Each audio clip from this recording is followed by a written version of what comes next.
안녕하십니까. 지금 시간은 3월 21일 저녁 9시 53분입니다. 자, 이번에 제가 강의해 드릴 부분은 뭐냐면 여러분의 실력을 조금 더 업그레이드 시켜 드릴게요. 자, 저번에는 우크라이나 관련 정보를 전 세계에서 가장 빨리 추출하기 위해서 제가 코메르산트랑 그 다음에 크렘린궁 사이트 알려드렸죠. 맞죠? 그걸 보시니까 확실히 블룸버그보다 더 빠르죠. 최소 여러분들은 전 세계 개미들 중에 우크라이나 관련만큼은 정보 1등이에요. 전 세계에서. 맞죠? 그거 다 확인하셨을 거예요. 자, 이번에는 중국 관련 정보에 있어서 전 세계 1등을 제가 만들어 드리겠습니다. 이거는 부지런하면 되는 거예요. 부지런하면. 자, 첫 번째. 이거는 신화통신입니다. 이 중국어죠, 중국어. 무언 소리인지 몰라도 상관없어요. 어느 정도 번역은 됩니다. 이렇게 번역기 누르시면 중국 간체 이렇게 해서 알아서 번역이 돼요. 예전에는 번역이 잘 안 됐는데 한 1년 아니다, 1년이 아니다. 한 6개월 전부터 그나마 번역이 이렇게 부드럽게 좀 됩니다. 대충 읽으면 무슨 소리인지 이해가 갈 정도로. 예시로 보여드릴게요. 이렇게 하면 이게 요 글자랑 이런 것들이 조금씩은 안 맞는데 대충 이렇게 보면 무슨 말인지는 알아요. 리크 창이 어떻게 했다. 이거 중국 신화통신이에요. 신화통신. 이 사이트를 누르시면서 매일매일 서치를 하세요. 중국의 입장이니까.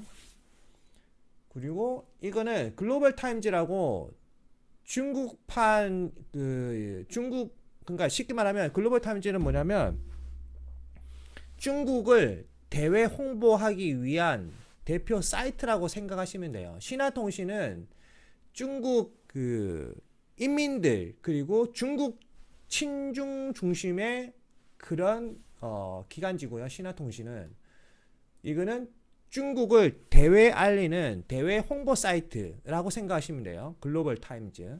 이해가 되시죠? 약간 개념이 틀린데 이거 두 개를 매일 서치를 하시고 그 다음에 여기 같은 경우는 뭐더라? 중국 상무부인가? 그래요. 여기가 여기네. 중화인민공화국 발전개혁위원회. 이 사이트에는 뭐냐면 중국을 성장시키기 위해서 중국 공산당 중에 아주 지도층이라고 해야 될까요? 그런 사람들이 구성해 놓은 어떤 위원회예요. 위원회. 아시겠죠? 수뇌부들이 어떤 사고하고 어떤 수뇌부들이 어떤 미래 정책을 계획하고 있는지 중국의 큰 그림이 나와 있는 사이트예요. 이거.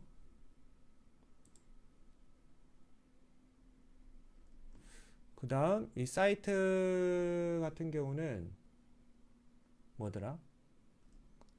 이거는 이제 중국 연구 관련, 중국 연구소 관련 그런 거. 여기 보면 무슨 논문들 있죠? 이 사이트는 뭐냐면 우리나라로 따지면 국제금융센터 개념이에요. 여러분들이 국제금융센터 이거 검색하시면 웬만한 사람들 이제 다 아시죠? 국제금융센터 개념으로 중국을 대표하는 연구소 사이트예요. 이해가 되시죠? 세부적으로 그러니까 여기서 위원회에서 큰 그림의 개발 계획안이나 대외 정치 이런 큰 그림이 나오면 여기서 그 큰 그림을 더 디테일하게 타당성 분석을 해서 계획을 세우는 그런 연구소라고 생각하시면 돼요. 이 사이트에 보면 엄청나게 좋은 것들이 많이 있습니다. 누르시면 다 번역이 돼요. 다운받으실 수도 있고 다 나오죠. 여기 보면 중국 인프라를 어떻게 개발 계획할 건지, 중국 5G는 어떻게 할 건지, 광동, 홍콩, 마카오 관련 광역 로봇 산업단지도 뭐 계획한다고 하고, 어류 산업단지, 그 다음에 조명, 뭐 중국 마스크 등 시장 전략, 전염병은 어떻게 대처할 건지, 그리고 중국 자체적 산업 보고서 뭐 쭉 다 나오죠. 이것만 보시면 된다. 그 다음에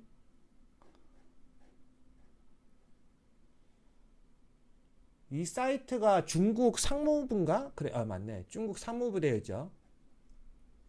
중국 상무부 사이트예요.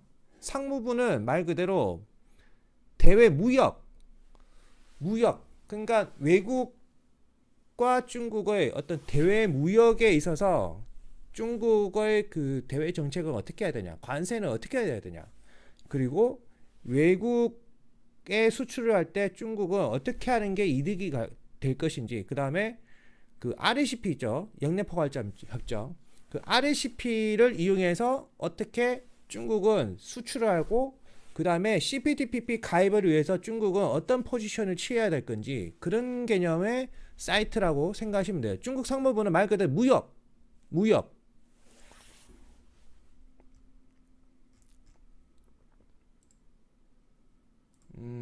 그 다음에 이거는 안 나오네요. 이 사이트가 차단된다 봐요.